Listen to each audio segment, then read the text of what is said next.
جب ہم حج کی تیاریاں کر رہے ہوتے ہیں اور لوگوں کو حج پہ جانا ہوتا ہے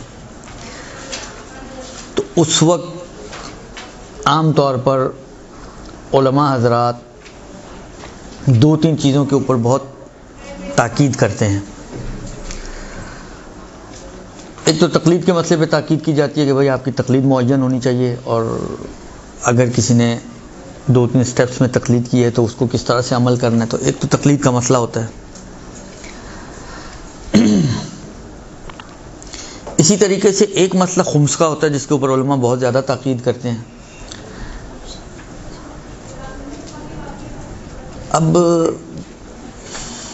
میں کچھ بولوں یا نہ بولوں، مجھے خود بعض اوقات مشکل ہوتی ہے بولنا، لیکن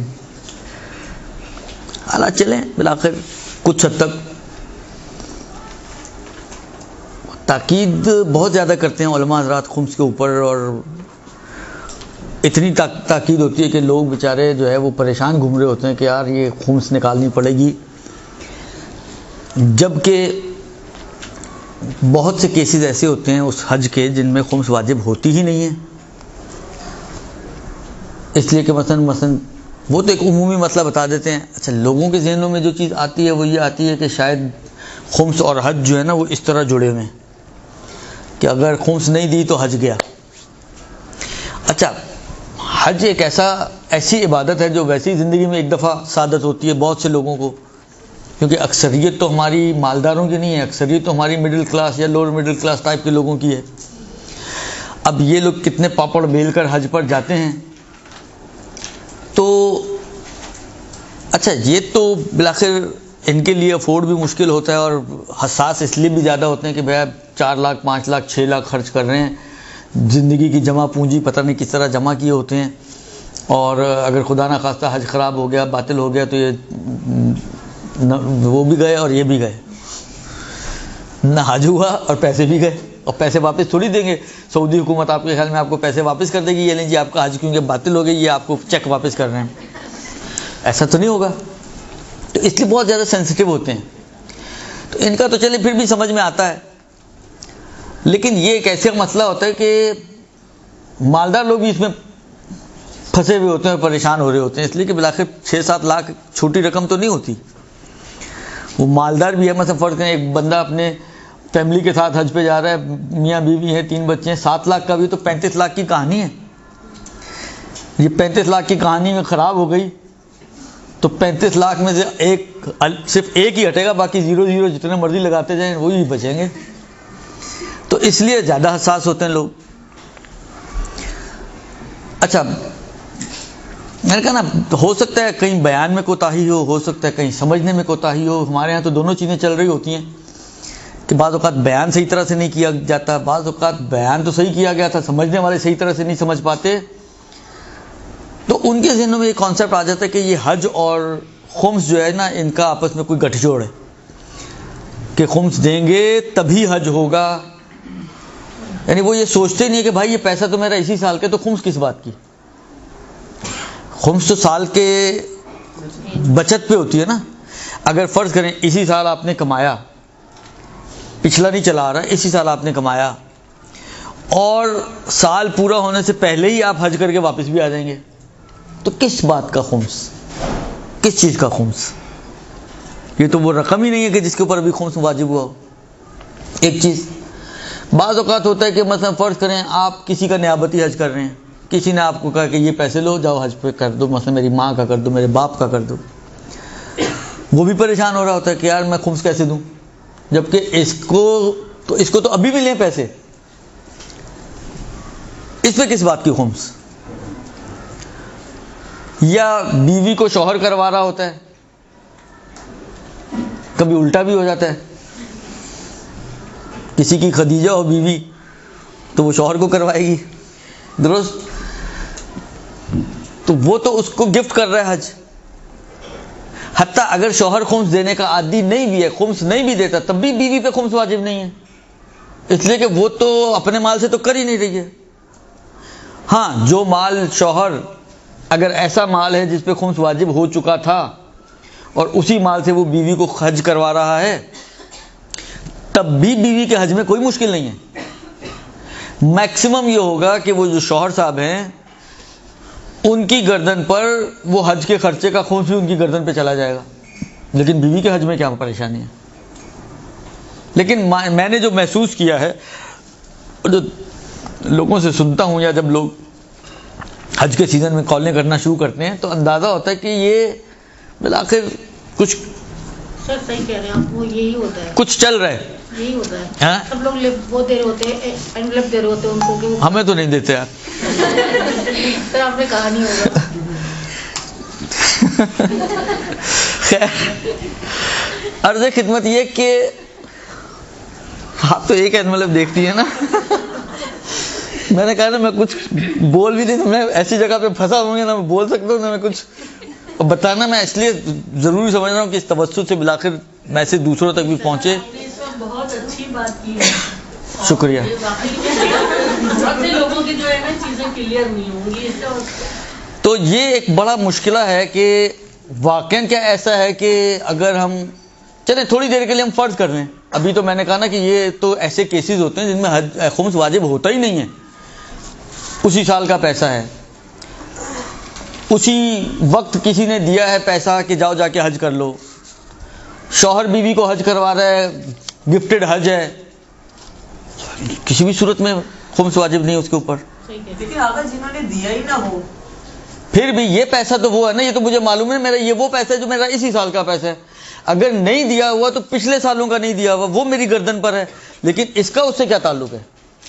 لیکن جیسے شوہر نے ہی پیسہ دیا ہے اور پیسہ ہمارے پاس جمع ہے، ٹھیک ہے بھائی شوہر دیکھیں، خمس کا تعلق ہر انڈیویجول پر اس کے ساتھ ساتھ ہے نا، ہر انڈیویجول کے اوپر خمس واجب ہوتی ہے اپنی اپنی. میرے اوپر خمس واجب ہو گیا اس نوٹ پر. یہ مثلا بعض اوقات ہوتا ہے نا، کسی نے غدیر کے موقع پہ دیا تھا، میں نے اس کڑک کا نوٹ تھا اپنی کسی کتاب میں رکھ لیا، بالآخر غدیر پہ دینے کی وجہ سے خمس تو ساقط نہیں ہو جائے گا. 10 روپے کا نوٹ تھا، 2 روپے خمس واجب ہو گئی. یہی نوٹ جس کو جو سال بھر سے پڑا ہوا تھا، اگلی غدیر پہ میں نے فرض کرے کسی کو گفٹ کر دیا، تو کیا خمس کا کیا ہوگا؟ چلی گئی ساتھ ہی 2 روپے اس کے اندر خمس ایسا تو نہیں ہے نا. وہ 10 روپے کا مالک بن جائے گا، 2 روپے آپ کی گردن پر آ گئے. یہ ہوتا ہے. پہلے خمس اس پہ تھا، اس میں سے 2 روپے میرے نہیں تھے، جب میں نے سارے اٹھا کے کسی کو گفٹ کر دیے تو یہ اس کے ہو گئے، لیکن وہ جو 2 روپے میرے نہیں تھے وہ میرے اس کی بجائے اب وہ میری گردن پر آ گئے. یعنی میں خمس کا مقروض ہو گیا. اب شوہر نہیں نکالتا تھا خمس. میں نے کہا نا فرض کریں یہ جتنا بھی مال وہ اپنے حج پر خرچ کر رہا ہے اور بیوی کے حج پر خرچ کر رہا ہے، فرض کریں 15 لاکھ روپیہ. یہ 15 لاکھ وہ 15 لاکھ ہے جس کے اوپر آپ قسم کھا سکتی ہیں حضرت عباس کی کہ خمس واجب ہے. درست؟ اس سے تو بڑھ کر کوئی سچویشن نہیں بن سکتی نا، قسم بھی کھلوا دی اب تو.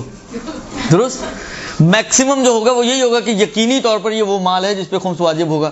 اس کے باوجود اگر اس نے وہ حج والوں کو دیا ہے اور بیوی اسی مال سے حج کر رہی ہے تو میکسیمم کیا ہوگا؟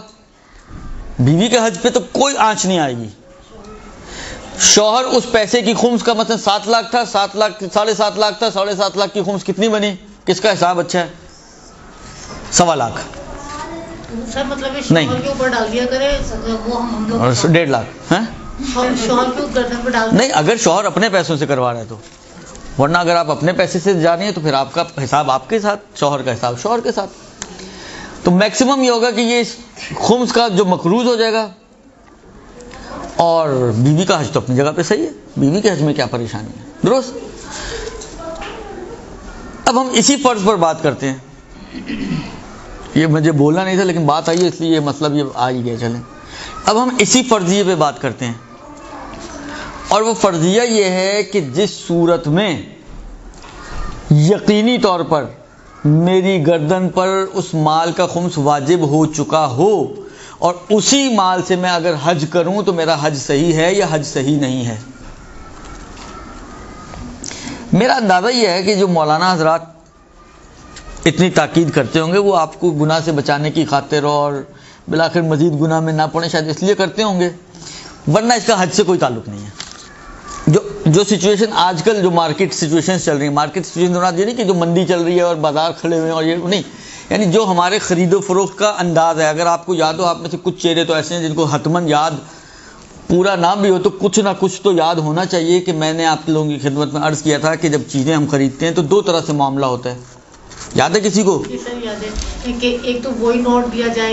بارک اللہ، ان کو تو کم سے کم یاد ہے ہی ہے. درست. تو آج کل جو ہمارے معاملے کا جو انداز ہے، خرید و فروخت کا انداز ہے، وہ ایسا انداز ہے کہ جو ابھی میں نے عرض کیا نا کہ خمس آپ کی مال سے اتر کر آپ کی گردن پر آ جائے گا، مگر مال کے اوپر کوئی فرق نہیں پڑے گا.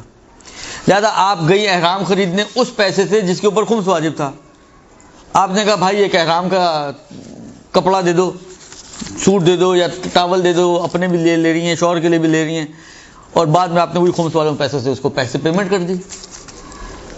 تو اس انداز میں یہ جس کا بھی مال تھا جس کے اوپر خمس واجب تھا وہ خمس کا مقروض بن جائے گا. لیکن جو چیز خریدے وہ آپ کی ہے، یہ چیز پوری کی پوری آپ کی ہے. ایسا نہیں کہ جو چیز اب آپ نے خریدی ہے اس میں سے 80% آپ کی ہے اور 20% امام کی ہے، ایسا نہیں ہے. یہ پوری کی پوری چیز آپ کی ہے. امام کا اور سادات کا جو مال تھا وہ میری گردن پہ قرضے کے طور پر آ جائے گا. درست. لہذا یہ جب پورا احرام میرا ہے تو حج کیوں باطل ہوگا؟ حج تو اس وقت باطل ہو کہ جب میں نے غصبی احرام پہنا. وہ غصبی احرام اس وقت بنے گا کہ جب اس احرام کے اندر، پرٹیکولرلی اس احرام کے اندر امام کا اور میرا حق دونوں جمع ہو رہے ہوں اور میں نے امام سے اجازت لیے بغیر استعمال کر رہا ہوں، تب یہ غصب بنے گا. لیکن جس کنڈیشن میں ہم خرید و فروخت کرتے ہیں اس میں وہ غصب نارملی نہیں بنتا ہے. لہذا سچ پوچھیں اگر آپ، جو مسئلہ ہے شرعی مسئلہ، فقہی مسئلہ، اس کے حساب سے خمس اور حج کا کوئی تعلق نہیں ہے. آج کل کے زمانے میں، ایک منٹ، خمس کا اور حج کا کوئی تعلق نہیں ہے. لہذا آپ پورے اس پیسے سے اگر حج ادا کریں جس کے اوپر قطعی طور پہ خمس واجب تھا تب بھی آپ کا حج صحیح ہے. ہاں آپ نے خمس نہیں نکالا، گنہگار ہیں آپ. حق زہرا کھایا، اولاد زہرا کا حق کھایا، آپ گنہگار ہیں. البتہ یہ بھی ایک جملہ بات آئی ہے، میں پھر مشکل ہی ہوتے ہیں کہ بعض لوگوں نے بعض ایسی باتیں کہی ہوئی ہیں کہ میں ابھی جملہ بولوں گا اور آپ لوگوں کا ذہن ادھر چلا جائے گا، جبکہ میں ایک عمومی بات کرنا چاہ رہا ہوں، کسی خاص شخصیت کو ٹارگٹ نہیں کرنا چاہ رہا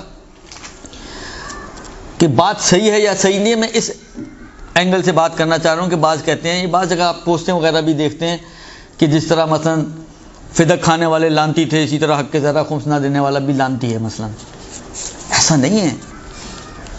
فدق کھانے والے اور خمس کھانے والے کیا ایک ہی لیول کے ہیں؟ وہ تو وہ ظالمین ہیں جن کے اوپر جناب زہرا نے خود لعنت کی ہے، جن کو جناب زہرا نے خود ناراضگی کا اظہار کیا ہے، جن پر امیر المومنین نے لعن کی ہے، جن کے اوپر چھٹے امام نے لعن کی ہے.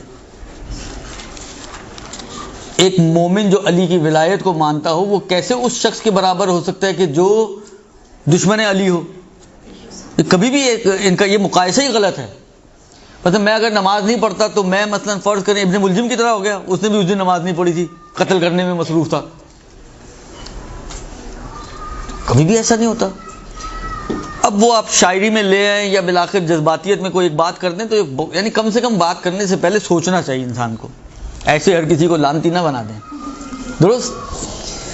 خوب گنہگار ضرور ہے یہ شخص، میں یہ نہیں کہہ رہا ہوں کہ گنہگار بھی نہیں، قطعی طور پر یہ گنہگار ہے اگر خمس نہیں دیتا. ایک واجب جو واجب ضروریات دین میں سے ہے اس کو وہ انجام نہیں دے رہا ہے، گنہگار ہے، مجرم ہے جناب زہرا کا اس اعتبار سے کہ ان کے اولاد کا حق ادا نہیں کر رہا. وہ آیتیں جو کہتے ہیں اپنے شکم کو جو ہے وہ آگ سے پر نہ کرو، اور اس کی تفسیر میں یہ روایتیں آئی ہیں خمس وغیرہ والی، اس کے حساب سے وہ اپنے پیٹ میں جو ہے وہ جہنم کی آگ کو بھر رہا ہے.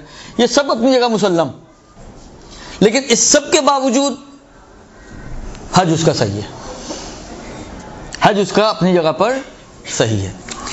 ہاں فقہا کے کلام میں آپ کو ایک چیز ملے گی، ایک جگہ پر انہوں نے کہا ہے کہ یہ احتیاط کم سے کم کر لو. اگر فرض کرو ابھی آپ نے مثلا پیسے تھے حج کے لیے دے دیے، اب کہیں آپ کو خمس، تو آپ کہتے ہیں جی میرے پاس تو پیسے ہی نہیں ہیں. اچھا اس کا بھی طریقہ یہ ہوتا ہے کہ اگر آپ کے پاس نہیں ہے تو آپ چھوڑ نہیں دیں کہ جب ہوں گے دیکھی جائے گی. اس کا طریقہ یہ ہے کہ کم سے کم آپ جائیں مجتہد کے پاس یا اس کے جو نمائندے یہاں پر موجود ہیں، آتھورائزڈ پرسنز جن کے پاس یہ اختیار ہے کہ وہ آپ سے مصالحت کر سکتے ہیں، آپ کم سے کم جا کر ان سے مصالحت کریں. ان سے پرمیشن لیں، ٹائم لیں، یا ایک چیز ہوتی ہے دستگردانی کریں، کچھ نہ کچھ بالآخر جو شرعی شکل ہے ڈیلے کرنے کی اس کو شرعی شکل میں لے کر آئیں. بغیر مجتہد کی پرمیشن اور اجازت اور مصالحت کے ڈیلے کرنا بھی جائز نہیں ہے. تو اگر آپ نے مصالحت نہیں کی تو آپ مسلسل گنہگار ہوتے رہیں گے، لیکن کم سے کم مصالحت کرنے کا فائدہ ہے کہ صحیح ہے، خمس تو آپ کا اٹک گیا وہاں پر، گناہ بھی آپ کا رک جائے گا. اور پھر جو اس کے ساتھ آپ کی مذاکرات ہوں، کامیاب مذاکرات جس شکل میں بھی ہوں، جتنی اماؤنٹ پر بھی ہو کہ جی منتھلی دیں آپ، کوارٹرلی دیں آپ، مثلا جس طریقے سے بھی آپ طے کریں ان کے ساتھ کہ بھئی میں اتنا دے سکتی ہوں، اس شکل میں دے سکتی ہوں، اس ٹائم پیریڈ پہ دے سکتی ہوں، وہ آپ اسے مصالحت کریں. چھوڑے نہیں ایسے ہی کہ چلو جب ہوگی دیکھی جائے گی. یہ جب ہوگی دیکھی جائے گی یہاں سے پھر وہی گناہ کی حد ابھی بھی چل رہی ہے. منیمم اس گناہ کو روکنے کے لیے آپ مجتہد یا اس کے وکیل سے مصالحت کریں، اس سے ٹائم لیں، اس سے قسط وغیرہ باندھیں یا جو بھی کرنا ہے، بالآخر وہ جائیں گے، وہ خود ہی آپ کو راستے بتائے گا کیا کرنا ہے، تاکہ آپ کا گناہ بھی رک جائے اور بعض صورتوں میں مالی فائدہ بھی ہو جاتا ہے. بعض کنڈیشن میں جو ریٹ ہوتا ہے، مثلا پراپرٹی ہے، اگر آپ نے مصالحت نہیں کی تو جب آپ جائیں گے اس وقت کا ریٹ لگے گا جو اس وقت کی مارکیٹ ویلیو ہے. مصالحت کر لی تو وہ فرض کریں 1 کروڑ تھی، 1 کروڑ پہ سٹاپ ہو جائے گی. چاہے دینے میں آپ کو وہی والی بات ہے 5 سال اور لگ جائیں، 5 سال بعد کا ریٹ نہیں چلے گا پھر. لیکن اگر آپ ویسے ہی 5 سال بعد لے کے جائیں تو وہ 5 سال کی جو مارکیٹ ویلیو تھی وہ سارا انکریز کے اوپر بھی آپ کو خمس دینا پڑے گا. تو یہ بعض اوقات مالی فائدہ بھی ہوتا ہے اس مصالحت کا، گناہ بھی رک جاتا ہے اور اس کی قیمت بھی وہاں پر سٹاپ ہو جاتی ہے، اسٹل ہو جاتی ہے. ہاں ایک چیز کہی ہے فقہ نے کہ احتیاط یہ ہے کہ احرام کے پیسے اگر کسی نے خمس نہیں دیا ہوا تو وہ احرام کے پیسے اور قربانی کے پیسوں کا خمس کم سے کم منیمم وہ دے کر جائے. یہ بھی ایک احتیاط ہے. اگرچہ میں نے کہا نا کہ ہمارا جو انداز ہے خرید و فروخت کا اس میں اس کی بھی گنجائش نکل آتی ہے کہ یہ دیے بغیر آپ کا حج صحیح ہو جائے، لیکن اس مورد میں بہرحال فقہ نے کہا ہے کہ اگر آپ پورے پیسے کا ابھی خمس نہیں بھی دے سکتے تو کم سے کم احرام کے پیسے کا، کتنے کا احرام آتا ہے؟ 2-2.5 ہزار روپے کا احرام تو وہ خود دیتے ہیں قافلے والے.